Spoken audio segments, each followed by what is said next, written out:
जय श्रीमन नारायण। आइए, आपका फिर से स्वागत है आपके अपने YouTube चैनल में। आज की इस वीडियो में हम आपको सुनाएंगे माघ मास महात्म्य के चौथे अध्याय की कथा। जिस भक्त ने पिछले अध्यायों की कथा श्रवण नहीं की है, सुनी नहीं है, तो वो कृपा करके अवश्य श्रवण करें। हमारे YouTube चैनल पर माघ मास महात्म्य के नाम से प्ले लिस्ट तैयार कर दी गई है। वहाँ पर आपको पिछले सभी अध्यायों की कथा सुनने के लिए मिल जाएगी।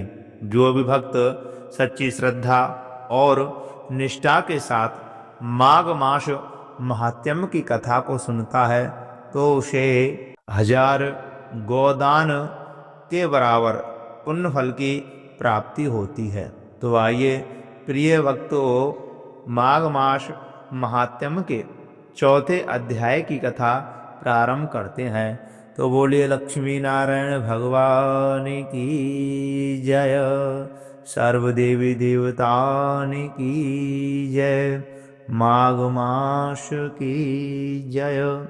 श्री वशिष्ठ जी कहने लगे कि हे राजन, अब मैं माघ के उस महात्म्य को सुनाता हूँ जो कार्तिकेय के पूछने पर दत्तात्रेय ने कहा था। जिस समय साक्षात विष्णु के रूप श्री दत्तात्रेय सत्य पर्वत पर रहते थे, तब महेशमती के राजा सहस्त्रार्जुन ने उनसे पूछा कि हे योगियों में श्रेष्ठ दत्तात्रेय जी, मैंने सब धर्म सुने, अब आप कृपा करके मुझे माघ मास का महात्म्य बतलाइए।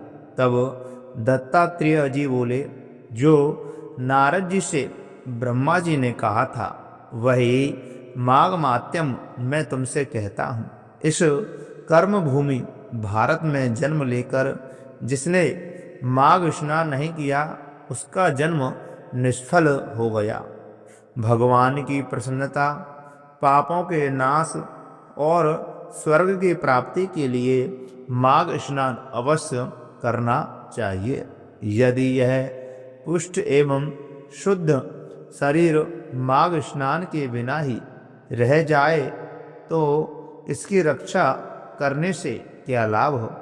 जल में बुलबुले के समान, मक्खी जैसे तुच्छ जंतु के समान यह शरीर माघ स्नान के बिना मरण समान है। विष्णु भगवान की पूजा न करने वाला ब्राह्मण बिना दक्षिणा के श्राद्ध, ब्राह्मण रहित क्षेत्र, आचार रहित कुल, ये सब नाश के बराबर हैं। गर्व से धर्म का, क्रोध से तप का, गुरुजनों की सेवा न करने से स्त्री तथा ब्रह्मचारी, बिना जली अग्नि से हवन और बिना साक्षी के मुक्ति का नाश हो जाता है।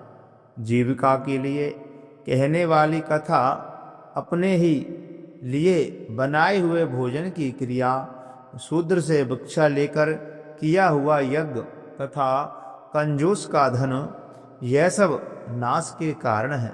बिना अभ्यास और आलस्य वाली विद्या, असत्यवाणी, विरोध करने वाला राजा, जीविका के लिए तीर्थ यात्रा, जीविका के लिए व्रत, संध्या युक्त मंत्र का जप, व्यग्रचित होकर जप करना, वेद न जानने वाला को दान देना, संसार में नास्तिक मत ग्रहण करना, श्रद्धा बिना धार्मिक क्रिया, यह सब व्यर्थ है। और जिस तरह दरिद्र का जीना व्यर्थ है, उसी तरह माघ स्नान के बिना मनुष्य का जीना व्यर्थ है। ब्रह्मघाती, सोना चुराने वाला, मदिरा पीने वाला, गुरु पत्नी गामी और इन चारों की संगति करने वाला माघ स्नान से पवित्र हो जाता है।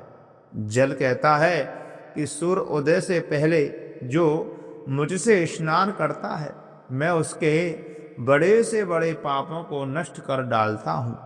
महापातक भी स्नान करने से भस्म हो जाते हैं। माघ मास के स्नान का जब समय आ जाता है तो सब पाप अपने नाश के भय से कांप जाते हैं। जैसे मेघों से मुक्त होकर के चंद्रमा प्रकाश करता है, वैसे ही श्रेष्ठ मनुष्य माघ मास में स्नान करके प्रकाशमान होते हैं। काया वाचा मनसा से किए हुए छोटे या बड़े, नए या पुराने, सभी पाप स्नान से नष्ट हो जाते हैं।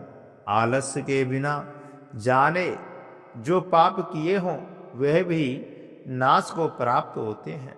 जिस तरह जन्म जन्मांतर के अभ्यास से आध्यात्मिक ज्ञान की प्राप्ति होती है, उसी तरह जन्मांतर अभ्यास से ही माघ स्नान में मनुष्य की रुचि होती है।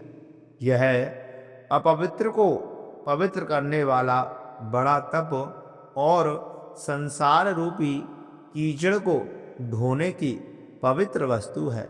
हे राजन, जो मनवांछित फल देने वाला माघ स्नान नहीं करते, वह सूर्य चंद्र के समान भोगों को कैसे भोग सकते हैं। तो प्रिय भक्तों, ये रही माघ मास महात्म्य के चौथे अध्याय की कथा। तो प्रिय मित्रों, मैं आशा करता हूँ यह कथा आप सभी को बहुत अच्छी लगी होगी। तो कृपा करके इस कथा को ज़्यादा से ज़्यादा शेयर करें, और वीडियो को आपने अभी तक लाइक नहीं किया है तो लाइक अवश्य कर लें।